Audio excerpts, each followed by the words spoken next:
ಬಂದಿರಬೇಕು. ಆರಂಭೆ ನಾಗವೇಣಿ ನಾಗವೇಣಿ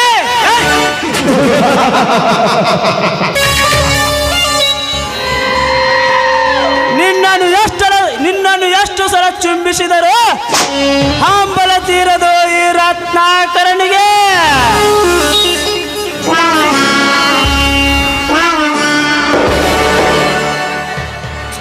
ಸಕ್ಕರೆ ಸವೆ ತುಂಬಿದ ಗೊಂಬೆಯನ್ನು ಅಧಾವ ದಿಕ್ಕಿನದು ಕಚ್ಚಿದರು ಸಿಹಿ ಬಂದಂತೆ.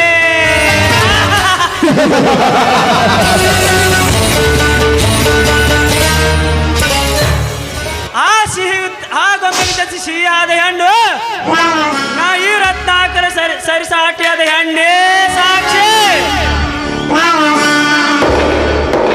ಅಂತ ಹೆಣ್ಣಾದ ನೀನು ನನ್ನ ಮಡದಿಯಾಗಿ ಬಂದರೆ ಬಿಡದ ಈ ನಿನ್ನ ತಂದೆ 9 ವ್ಯಕ್ತಿಗಳು ನಾನು ಒಡೆಯನಾಗಿ